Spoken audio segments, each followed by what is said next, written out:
戦いに。 Side kick by Fong, slip by Connor Day. Spinning hook kick. Lee Fong takes flight. Connor Day. Down. Blocked by Fong. Blocked by Fong. Boy, Fong.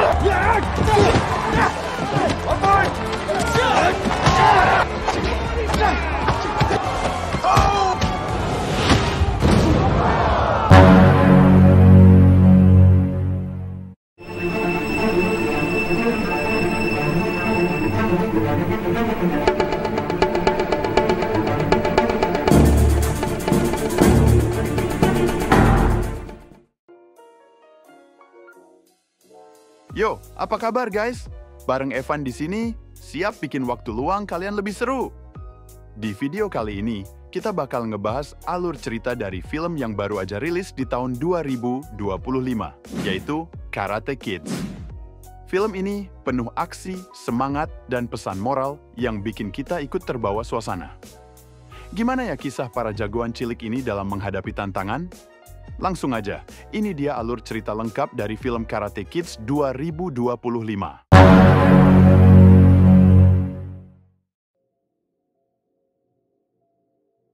Di awal film kita diperlihatkan seorang adik bernama Lee yang terlihat senang karena kakaknya baru saja mendapatkan piala setelah memenangkan kejuaraan bela diri paling bergengsi di kota Beijing. Namun ternyata kakaknya Lee sedang menghadapi masalah besar setelah ia melawan musuh yang jahat. Di tengah perjalanan pulang, mereka berdua dicegat oleh segerombolan orang tak dikenal yang tiba-tiba langsung main keroyok. Di sana mereka berdua mencoba untuk melawan sekuat tenaga, namun pertarungan ini justru tidak adil. Karena kalah jumlah, mereka pun terpojok sampai lengah. Salah satu dari mereka mengeluarkan pisau dan menusuk kakaknya Lee yang sedang dikeroyok, hingga menyebabkan kakaknya Lee tersungkur ke tanah. Singkatnya kakaknya pun tewas, dan Lee kemudian berlatih di perguruan bela diri kungfu yang dipimpin oleh seorang pria yang M.R. Han atau Jackie Chan. Saat sedang berlatih, Lee didatangi oleh ibunda tercinta yang berniat menjemputnya. Sesampainya di sana, ibunda Lee menemui gurunya, dan tujuannya ia ingin menjemput Lee dan membawanya pergi dari tempat itu. Karena ia merasa sudah muak dengan semuanya, ia sangat terpukul setelah kematian kakaknya Lee, dan trauma yang dialaminya rupanya sangat mendalam, terutama kepada hal yang bersifat kekerasan.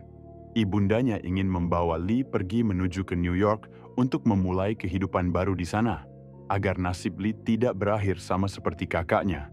Awalnya gurunya berusaha menahan murid kesayangannya itu, namun usahanya tetap tidak berhasil. Ibunya tetap memaksa Lee untuk ikut pergi ke New York.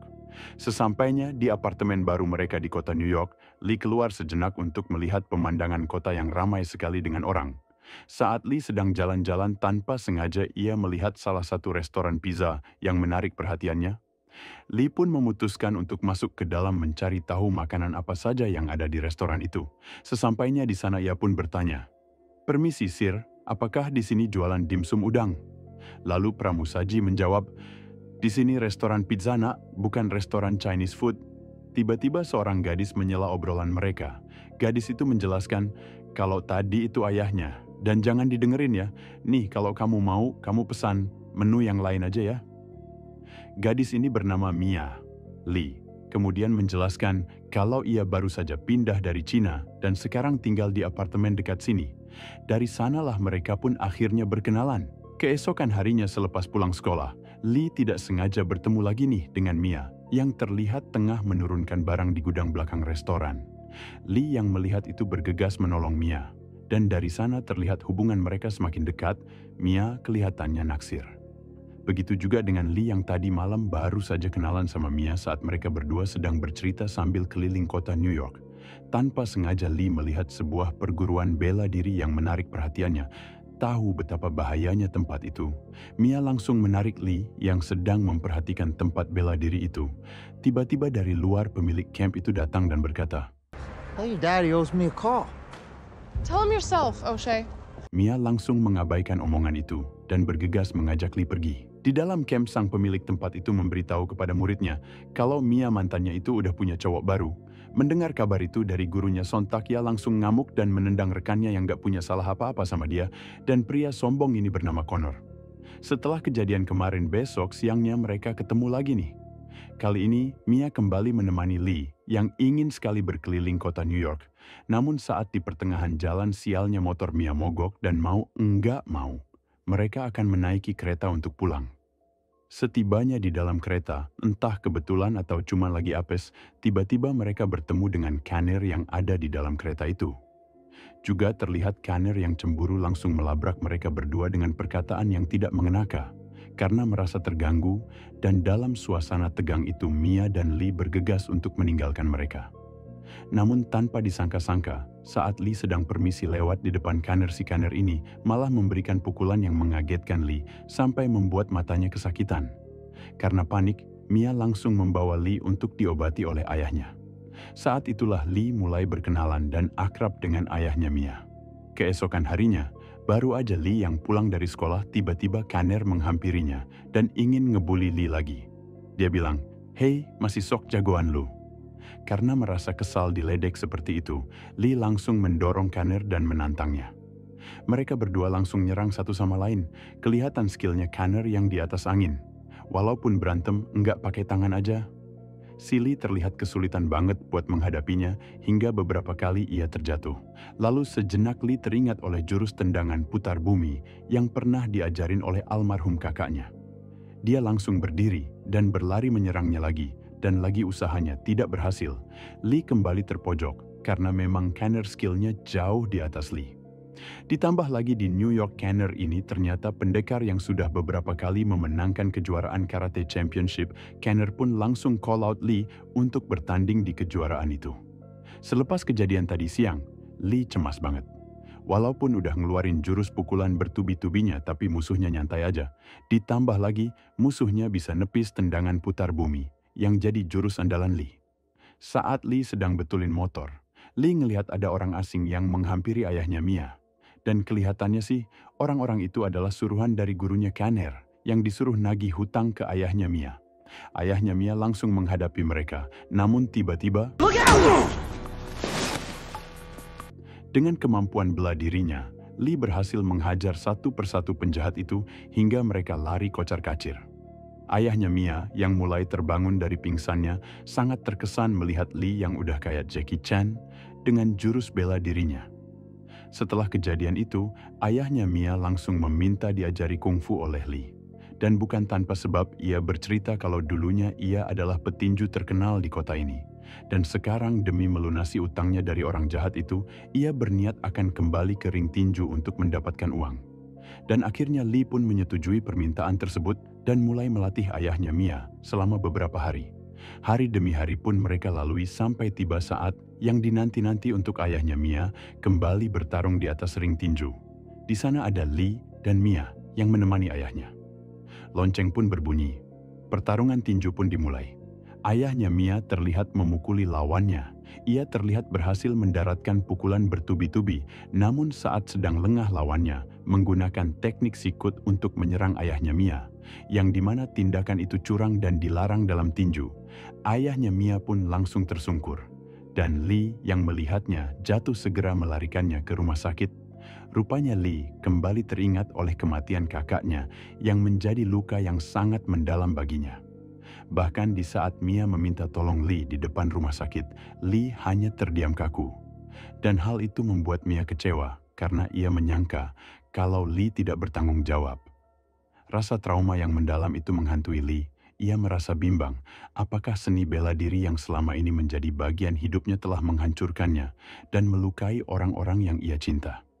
Hingga hari demi hari ia lewati dengan rasa hampa, sampai malam ketika ia pulang ke rumah, ia merasa curiga akan kedatangan orang asing yang telah menyelinap masuk ke rumahnya.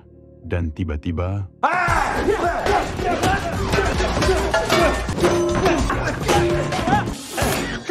Rupanya penyusup yang masuk itu adalah Sensei Han, atau yang kita kenal dengan nama Jackie Chan, datang ke New York dengan maksud menjenguk dan menanyakan kabar Lee selama di Amerika ini.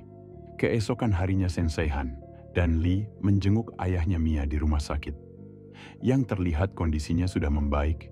Mia yang masih marah karena peristiwa itu langsung hindari Lee yang datang. Di sana Lee langsung memperkenalkan Sensei Han kepada ayahnya Mia. Ayahnya Mia lalu mengatakan kepada Lee kalau ia akan segera menjual seluruh hartanya karena ia tidak mampu membayar hutang kepada gurunya. Sensei Han tidak tinggal diam. Ia menyusun rencana untuk membebaskan ayahnya Mia dari utang-putang itu. Dan target operasinya adalah Lee. Ia berencana agar Lee bisa bertarung di turnamen karate dan mendapatkan uang yang besar dari sana. Akhirnya Mia dapat memaafkan peristiwa ayahnya di rumah sakit itu. Ditambah lagi ia yang mengetahui kalau Lee rela bertarung di turnamen karate berbahaya itu demi dirinya dan membayar utang ayahnya. Dan akhirnya hari yang dinanti-nanti telah datang. Turnamen karate telah dimulai. Peraturannya adalah siapa yang mendaratkan pukulan, maka ia yang akan mendapatkan poin. Lee berdiri di tengah arena sorakan penonton menggema. Di pinggir arena terlihat Sensei Han, Sensei Daniel Mia ayahnya, dan yang terakhir ibunda tercinta yang sekarang datang.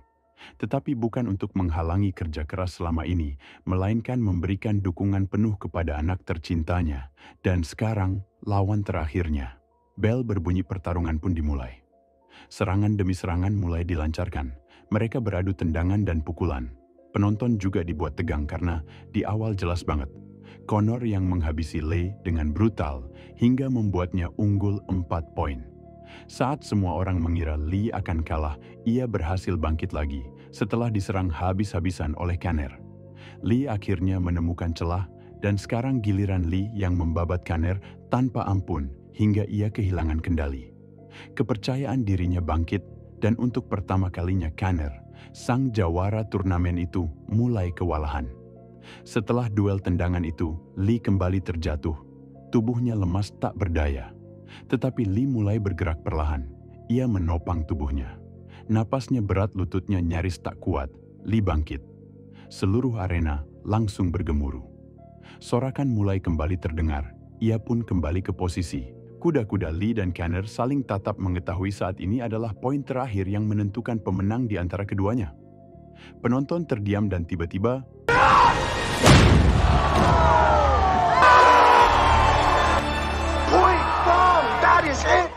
Lee berhasil mengalahkan Kanner dengan tendangan putar bumi yang membuatnya jatuh tersungkur. Semuanya langsung bersorak merayakan kemenangan Lee. Namun di balik kegembiraan itu, Kanner belum menerima kekalahan. Dengan wajah penuh amarah, ia berlari ke arah Lee dan menyerangnya. Namun Lee berhasil menjatuhkan Kanner yang membuat harga dirinya seketika hancur. Begitu wasit mengangkat tangan Lee sebagai pemenang, seluruh penonton pun langsung bersorak dan ibunda tercintanya langsung memeluk dengan penuh rasa bangga.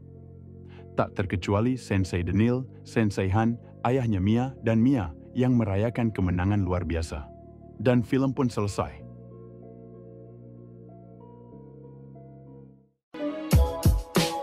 Ya udah guys, cukup sekian videonya. Jika kalian suka dengan video ini, beritahu kami di kolom komentar. Dan sampai jumpa di video selanjutnya. Terima kasih.